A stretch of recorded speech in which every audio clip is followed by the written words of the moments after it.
హైదరాబాద్ నగరం మరొకసారి కన్నీళ్లతో నిండిపోయింది.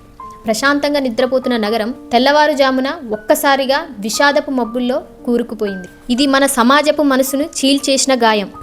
ఒక తల్లి తన 2 పిల్లలతో కలిసి రైలు కింద పడి ప్రాణాలు విడిచింది. ఇది ఆత్మహత్య అనే ఒక పదంతో ముగిసిపోయేది కాదు. ఇది ఒక తల్లి విరిగిపోయిన చివరి శ్వాస. ఇది పిల్లల భవిష్యత్తుపై పడిన సమాధి. హైదరాబాద్లో జరిగిన ఈ ఘటన ఎప్పుడైతే జరిగిందో అప్పటి నుంచి సోషల్ మీడియాలో ఒక తిరిగా మాట్లాడుతున్నారు. అయితే ప్రశ్న ఏంటి ఉద్భవించిందంటే, అసలు ఇటువంటి నిర్ణయం తీసుకోవడానికి గల కారణాలు ఏంటి అనే దానిపై ఎన్నో చర్చలు, ఎన్నో తర్జన భర్జనలు అయితే పడుతూ ఉన్నారు. ఎందుకంటే అటు తల్లి తనకి బతకాలని లేదని చెప్పేసి ఒక నోటు మీద రాసి పార్కింగ్ ప్లేస్లో కారులో పెట్టినది. ఆ తర్వాత హాస్టల్ దగ్గరికి వెళ్ళి పిల్లల్ని తీసుకొచ్చి మరి వాళ్ళకి ఏం చెప్పిందో, ఏం చెప్పుకుంటూ తీసుకెళ్ళిందో, మరి అసలు విషయం చెప్పిందో చెప్పలేదో అన్నది కూడా తెలియదు. ఈ యొక్క రహస్యం ఆ తల్లి మనసులోనే ఉన్నది. అటు చూస్తే తన భర్త అయినటువంటి ఆయన అసలు తను ఎప్పుడు కూడా ఇలా చేయలేదు, చాలా ధైర్యవంతురాలు, ఎంతో హుందాగా ఉండేది, ఇలాంటి పిరికితనమైనటువంటి ఆలోచనలు అయితే చేయదని చెప్పేసి ఆయన వ్యక్తం చేస్తుండ్రు. వాళ్ళ కుటుంబ సభ్యులు కూడా లేదు, అలా ఉండదు, అలా చేసుకునేంత అధైర్యవంతురాలైతే కాదని చెప్పేసి వాళ్ళు అంటున్నారు. అయితే మరి ఎందుకు ఇలాంటి పరిస్థితి వచ్చిందో మనకైతే ఎవరికైతే తెలియదు. పట్టాలపై శవాలు పడి ఉంటే, అక్కడ కుక్కలు పీక్కు తింటుంటే, అక్కడ ఒక వ్యక్తి ఆ కుక్కని తరిమి కొట్టి ఆ శవాల పక్కనే తెల్లవారు కాపలాగా ఉన్నాడని చెప్పి మనకి తెలుస్తూ ఉంది. అంటే ఇంకా మానవత్వం ఉంది, మానవత్వంతోటే కదా అతను ఆ పని చేసింది. దీనికి కారణం ఏంటి? ఒంటరితనమా, లేకపోతే మానసికమైనటువంటి సమస్యనా, లేకపోతే సమాజంలో ఎవరు చేయుతని ఇవ్వకపోవడమా, మన అనుకున్న వాళ్ళు ధైర్యం చెప్పకపోవడమా, లేకపోతే ఈ సమాజం నాకంటూ నా పిల్లలకి ఏ విధంగానూ తోడ్పడదు అని అనుకోవడమా? వచ్చేంత ధైర్యం ఉన్నప్పుడు మరి సమస్యలపై ధైర్యంగా నిలబడి పోరాడి గెలవలేమా? ఎందుకు గెలవలేం? మనం చనిపోయి మనతో పాటు పిల్లల్ని తీసుకుపోయేంత ధైర్యం ఉన్నప్పుడు మరి మనం బతికి మన పిల్లల్ని బ్రతికించుకుందాం అనే ధైర్యం ఎందుకు రావడం లేదు?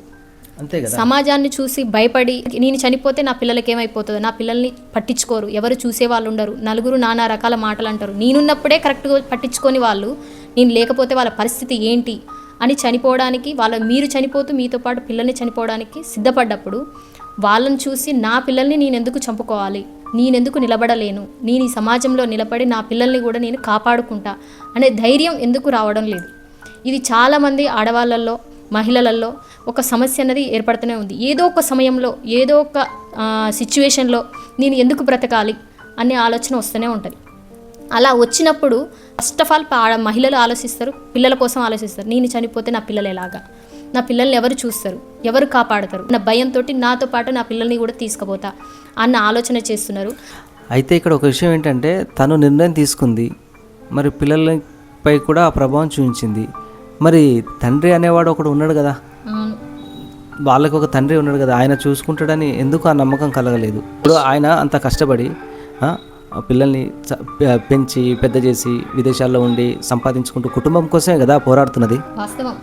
మరి ఆయన ఉన్నాడనే ఒక ఆలోచన ఎందుకు చేయలేదో అది కూడా అర్థం కావట్లేదు. ఇక్కడ ఇంకొక విషయం ఏంటిదంటే, మనకి ఎంత పెద్ద సమస్య అయినా ఉండొచ్చు, ఒకవేళ భర్త వల్లనే సమస్య రావచ్చు, అత్తమామ వల్లనే రావచ్చు, ఆడబిడ్డల వల్లనే రావచ్చు, ఇంకా వేరే సమస్య అయినా ఉండొచ్చు, బయట నుంచి అయినా ఉండొచ్చు.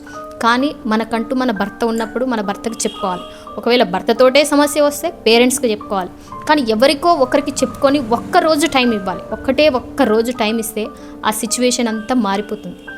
అది ఒక్కరోజు మనం ఓపిక పట్టుకొని ఉంటే మొత్తం ఆ సమయం గడిచిపోతుంది. ముందు భవిష్యత్తుకు దారి దొరుకుతుంది. ఇలాంటి ప్రమాదాలు ఇది ఒక్కటే కాదు, ఇంకెన్నో కూడా జరుగుతూనే ఉన్నాయి. ఇది ఇప్పుడు అందరి మదిలలో మెదులుతున్న సమస్యగా, ఒక ఘటనగా, ఒక ప్రశ్నగా ఇది మారుతుంది. ప్రాణం కంటే సమాజం ముఖ్యం కాదు, ప్రాణం కంటే డబ్బు ముఖ్యం కాదు. ఇది ఈ రోజైనా రేపైనా మనం సంపాదించుకోవచ్చు, కానీ ప్రాణం చాలా ఇంపార్టెంట్. ఈరోజు వెళ్ళిపోతే మళ్ళీ తిరిగి రాలేము. అది రేపటి పనో లేదా నెక్స్ట్ చేసే ఇంకోటేదో కాదు. ఇది మాత్రం చాలా సెన్సిటివ్ విషయం. చాలా జాగ్రత్తగా ఆచితూచి మన వాళ్ళ సపోర్ట్ కంపల్సరీ ఉండాలి. మనకు మానసికమైన ఒత్తిడి కలిగినప్పుడు, మనకు ఏం చేయాలో తెలియని పరిస్థితులలో కంపల్సరీగా మనకంటూ ఉంటారు. తల్లిదండ్రులు, భర్తనో, స్నేహితులు, ఎవరో ఒక్కరు ఉంటారు. ప్రతి ఒక్కరి లైఫ్లో ఒక్కరు కంపల్సరీ ఉంటారు. ఆ ఒక్కరికి మీరు కంపల్సరీ షేర్ చేసుకోవాలి. చేసుకున్నప్పుడే దానికి దారి తెలుస్తుంది. అయితే ఒక కామెంట్లో ఒక బ్రదర్ ఒక కామెంట్ పెట్టిండు, తన భార్య చనిపోయి 4 సంవత్సరాలు అవుతుంది, నేను నా పిల్లల్ని పట్టుకొని ఎంతో ఆవేదనకి గురవుతున్నప్పటికీ కూడా పిల్లల్ని చూసుకుంటూ నా కోరికలు ఇష్టాలన్నీ చంపుకొని కూడా వాళ్ళ కోసమే బ్రతుకుతున్నాను. నాకు కూడా అప్పుడప్పుడు ఇలాంటి ఆలోచనలే వస్తాయని చెప్పి అన్నాడు. కానీ ఒక భయం వేస్తుంది నాకు, ఇప్పటికే తల్లి లేదు, ఇప్పటికీ నేను కూడా లేకపోతే నా పిల్లల పరిస్థితి ఏంటి అని ఒక్క ఆలోచనతోటి ఇంకో ఇలా కష్టపడి బతుకుతున్నానన్న అని చెప్పేసి ఆయన ఒక కామెంట్ పెట్టిండు. అది మీరు కూడా చూడొచ్చు. అదైతే చాలా చాలా అద్భుతం. అసలు అతనికి వాస్తవంగా సెల్యూట్ చేయాలి. ఎందుకంటే అతను ఒక గొప్ప తండ్రి అనే ఒక మాటకి అర్హుడు. రేపు ఇవాళ ఉన్న సమస్యలు ఇవాళ ఉండకపోవచ్చు, రేపు అన్నీ మారిపోతాయి. రేపు పిల్లలు పెద్దోళ్ళు అవుతారు, వాళ్ళ లైఫ్లో హ్యాపీగా ఉంటారు.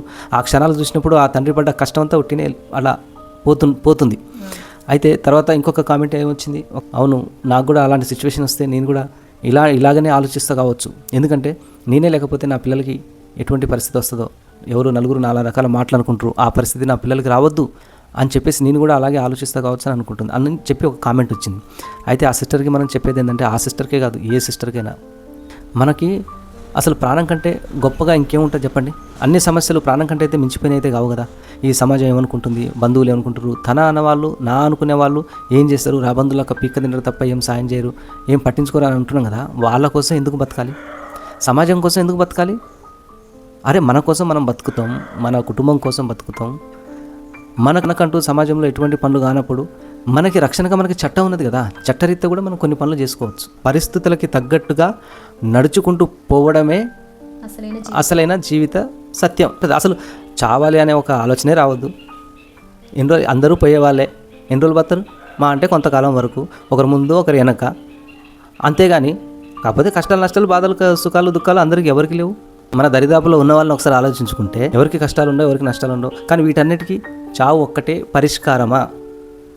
కాదు కదా. కానప్పుడు మనం ఎంతో ధైర్యంగా ఉండడమే ఉత్తమం. ఈ వీడియో చేయడానికి ప్రధాన కారణం ఏంటంటే, మేము ఇంతకుముందు చేసిన ఒక వీడియోకి వచ్చిన కామెంట్స్ అన్నది చూసి ఒక్కసారిగా అరే ఒక్కొక్కరి భావోద్వేగాలు ఏ విధంగా ఉన్నాయో అర్థమవుతూ ఉన్నాయి. ధైర్యంగా ఉండడం, పరిస్థితులు తగ్గట్టుగా ఉండడం, సమయం మనకి సమాధానం చెప్తుంది. కాలం మనల్ని ఖచ్చితంగా సమాధానం చెప్తుంది. కాలమే నిర్ణయిస్తుంది మన కష్టాలకి, మన బాధలకి, మన ముందుకు పోవడానికైనా వెనక్కి రావడానికైనా కాలమే సమాధానం చెప్తుంది. ఆ కాలానికి వదిలేయాలి. ఏది జరిగినా దాన్ని అంగీకరించాలంతే మనస్ఫూర్తిగా. కాకపోతే ఎప్పుడు మన ధైర్యాన్ని కోల్పోవద్దు. ఈ వీడియో ముఖ్య ఉద్దేశం ఏంటిదంటే, ఎంతోమందికి ఎన్నో మానసిక ఒత్తిడిలు ఉన్నప్పటికీ కూడా వాళ్ళు ఇలాంటి తప్పులు చేయకూడదనే మా యొక్క చిన్ని ఆలోచన. ఈ వీడియో మీకు నచ్చితే తప్పకుండా లైక్ చేయండి, మన ఛానల్ని సబ్స్క్రైబ్ చేసి సపోర్ట్ చేయండి.